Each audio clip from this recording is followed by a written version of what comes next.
So your diet's starting to get a bit difficult and things are slowing down and all the easy wins are running out. Let's talk about how you continue. I can help with that. Hey, I'm Alfie.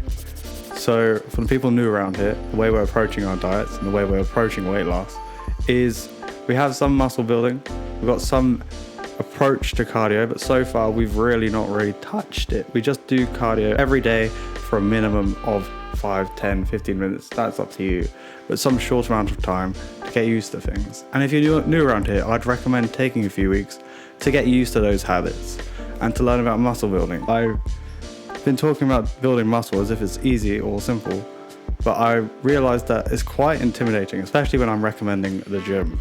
So if a sort of intro gym for dummies series would be cool, let me know, like and subscribe. But onto the diet. If all the easy wins have run out, we're gonna have to start approaching the things that we've so far left as is. We've tried to incorporate making sure that our most preferred aspects of our life are sort of preserved. The things that make us super happy are sort of kept. Now they're gonna have to start making compromises. When you make unhealthy choices, it's gonna have to be a bit more of an active choice, which is fine, by the way. You should be able to make unhealthy choices happily, but it should be more of a choice and less of a habit. We're gonna have to start compromising on what we do like and working out why we like them in the first place. So a good example is I usually talk about if you like a caramel macchiato with whipped cream and biscuits from Starbucks in the morning before work, that's fine, that's so far. But now we're gonna have to start altering it. What do you like about it? Do you like the sweetness and the strength and the richness of the caramel macchiato? Do you like the texture, the crumble of the biscuits as part of that meal? Or do you like having a chill out session before you have to get into it all? You have to work out which parts you prefer, and then on the other ones, we're gonna have to work out how to compromise. So if you like the drink, for instance, maybe we're gonna have to change that to something a bit more simple, like either a cold flat white or just a flat white with a syrup and some Splenda. It's not as nice, but if you're doing something every day, those calories add up. So if you're being indulgent with something every day, those calories really add up. And just a single choice like that will help you lose weight quite quickly. Or the biscuits. There's no real fix for the biscuits part, but they usually, if you like the cakes, they're usually 300, 400 calories. You can easily get a granola bar or granola yogurt, which is 200, or a fruit salad, which is 100. Across a week, that's about 1,000, which is about a third of a pound of weight loss per week for a while, until you get to a new maintenance. If you just like the chill out session, and the rest of it is stuff you like, and you're gonna have to work this out, it can be hard to tease apart what exactly you like about something. We've got our compromises. That's one section, that's an easy win. And there's gonna be aspects of that throughout your life that you can approach. In terms of the exercises, stage 2, this middle stage where things have started getting difficult and the easy wins have run out, it's really good that we've had that habit of doing a minimum every day, because we're now gonna start pushing that minimum. And I'm saying all this like it's easy, but you're gonna have to be quite goal oriented about it. You're gonna have to be quite motivated at times. But we're gonna keep the aspect of having a minimum. So what I want you to do is on your route that you do every day, is just, can you add a streak? Can you add a block? Don't do it every single time per week. Can you add a streak? Can you add a block? Can you add a hill? Hills are really good. Can you go a bit faster? Just a little bit faster with a bit more intensity. And over time, if we keep this as our minimum, that's fantastic. And we'll get to a good route. Thank you for that, Fia. We'll get to a good route where we're doing half an hour, 45 minutes of walking up hills at a fast pace. And over time, your body will get used to it. With muscle building, I'll go into this in that for dummies section, like it's kind of expected to get sore. But if you've come from this as an overweight person or quite sedentary, you're gonna get some pains in your body that people won't really talk to you about. And it's gonna feel like, do I need to go to the doctor? Do I need to quit today? That's kind of your body getting used to things it's not been doing for a while, things that it should have been doing this basically your whole life. But we haven't been taught that. Like I found, for instance, that my hips, I got weird pains in my hips and my foot. You're gonna have to make the decision. Do you take that as a day off? Do you just go slow that day? Or if you do it, if you work it and just live with the pain for 5 minutes, does it sort of disappear because your body sort of warms up and things get a bit easier as you get going. That's your decision. Now, as you increase your minimum and you do find a spot where you're 30, 40 minutes every day and you are fine with it, to be fair, fine with it means you can do it. You know it's not an unreasonable route. It doesn't mean it's easy. You should be finishing it, especially for a while, thinking, thank fuck that's over. Not, oh great, cool, let's get on with our day. You should be trying to push yourself. And over time, what you can push yourself to do will get easier. When we reach that point where we've got our minimum to a good standard, over time, that will lessen. Your body will get used to it. That thank fuck it's over will turn into, oh, I need a rest for a minute, and then you're fine. We're building and adapting our bodies to how we want it to be, or how we want it to look. If it's a good route and that's up to you to decide, stick to it and keep it. In terms of the food, when you get to this point, you're also going to have to learn how to feed yourself food that's a bit more efficient with calories. Now, don't go crazy with it. Don't cut out food groups unless you really have to, unless your preferences for food really lead you to those places. But we can learn a lot from the subcultures that do specific diets, for instance, carnivore or keto. Keto is where you cut out, I think it's all carbs and fats maybe, I don't know. There's a lot of people in keto that approach their food in a way I would think is unhealthy, but they have a lot of lessons in their low calorie food that we can take and we can use as relatively normal people. I wish that could apply to me.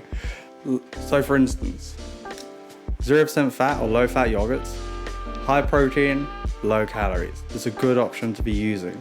And you can add loads of things to it, like sultanas, apricots, without much issue. You can also add frozen fruit or real fruit, but I like frozen because it just makes life a bit easier. And it's super low calories even when you add loads of stuff to it. For protein shakes or coffees or teas, you might have to get used to, instead of full fat milk or even semi-skimmed milk, almond milk. Unsweetened almond milk is basically the calories of water, and it adds a nice creamy texture to it and it's lovely. For cereals, I really recommend granolas or things that are super airy, things that when you bite into them, you can tell most of this is there. Their calories are probably pretty low. People like to pretend that loads of cereals are super unhealthy, that their ingredients might not be the best for you, but there's so much air in them that the calories kind of just work out. You have a lot more freedom there than you might think. Then for hot food, I wouldn't recommend using this completely, but cauliflower rice mixed in with your rice, doing half and half. It takes a bit getting used to, but it's good enough. If you do like porridge, it's a really good option. If you like fish, tuna is fantastic for you in terms of calories and protein you get out of it. Whipped cream, used sparingly, is not as bad as people make it out to be, especially slightly lighter whipped cream. Use this for your cooking, for oil. It's a lot better than drizzling olive oil over everything. But don't go too crazy, because fats are super important for you. So sometimes do have a meal with a bit of fat in it. Fat is used for hormones, it's super important. If you fully cut out fat, you will start to notice that you're a grumpy shit. Your body will start to react and feel bad for it. So don't go crazy with any of this. Don't cut out food groups unless you really have to. Hot sauce tends to be relatively low calorie and you tend to not use a lot of it, because using a lot of it ruins the meal. You have a nice easy free spice that's low calorie, cinnamon, that changes how a meal tastes. If you like coffee flavored things, I love coffee flavored things. I hate coffee. I love coffee flavored things. Espresso powder, relatively low calorie. Half a teaspoon goes a super long way. If you like desserts, if you like jello, you can get 10 calories for a full. Each pot in here is 10 calories. That adds so much volume. You have so many options available to you. Get used to, instead of using 3 eggs for something, use 1 egg and 2 egg whites. You can buy egg whites in a carton to make your life easier as well. There are options available to you. And one thing I would also add, as you cut things out, is multivitamins. Now with multivitamins, always recommend getting things from companies that you can sue, because I don't trust any of them that are on Amazon for like 5-6 quid for 100 multivitamins, right? Because the company names are random. They could have easily paid $1,000 to someone in China to mark a little report. Yes, this has everything it says it in. No, get something from a company that's a big name, That'll get super into the ground if they're lying. If you like porridge and you want a super low calorie version, you can make a sort of, it's called kanji, I think, Chinese rice pudding, by soaking this cauliflower rice in some sugar-free sweetener and water with a little bit of salt, and I'll add all that in, throw it into some protein powder mixed in with almond milk, and heat it up, and you've got a very nice meal. Sugar-free sauces do exist. Some of them are nice, like maple syrup is meant to be nice, but I find it was just, you don't know, there's a lot of stinkers out there. When it comes to drinks, sugar-free drinks, a few calories goes a long way. Something that's 5 calories, 6, 7, 8 is more likely to not taste as good as something that's 20, 30. 20 or 30 is not going to affect your weight loss journey at all. So try to pick the ones that are decent. I always recommend G Fuel to my friends. No one fucking touches it. No one ever buys it, but it's quite low calorie and it tastes really good for the calories you're getting. It's a full actual drink. A lot of sugar-free drinks are kind of like echoes of flavor. They don't really taste of anything. You can kind of get what they're going for. So yeah, we're gonna have to do that. We're gonna have to learn how to incorporate lower calorie options into most of our meals. There is a level that's too far. If when you get super hungry, you might start thinking everything can be low calorie, everything can be 0 calorie. And there's a good example of this in shirataki noodles and shirataki things like pasta. They generally taste not that great. They generally taste like elastic bands. I actually thought it was okay, but then you eat it and your stomach knows the difference between 0 calorie and 10 calorie and 50 calorie and 100 calorie foods. Your stomach will notice it and still be hungry. I found that anyway, because it's just not too low calorie and not worth it. That's 100% more a mental thing. In terms of your muscle building, obviously we're focusing on weight loss. Weights that you do push slowly, you might get a bit weaker.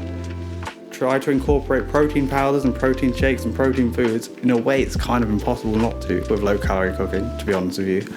But don't blame yourself if your capacity to work out is just a bit worse. If you can't lift the same amount of weight for the same amount of time, for the same amount of reps, that's just normal. You're running out of energy. Your body is struggling and your cardio system is adapting.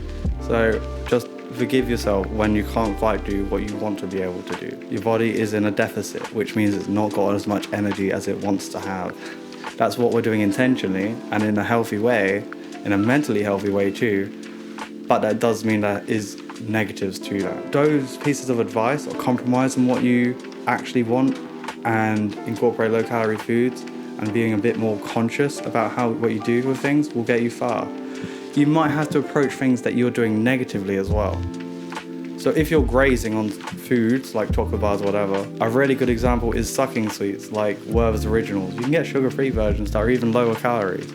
That'll keep you occupied for 10-15 minutes. That's a lot better for your grazing. You're not going to be eating more and more sucking sweets, okay? There's a limit to what you're going to be doing with them. If you love cooking, and I love cooking, and I haven't cooked for like 6 months straight now, it's very easy to trick yourself. You might be making a stir fry and you're thinking, if I just add an egg as a treat, it'll be fantastic. When you do that when you've had a good day. But then that egg's in every fucking meal. And then you add a new treat. Like I found tempura prawns, they're quite low calorie, right? But when you've got 5 of them every meal, that's not quite as low calorie as you want.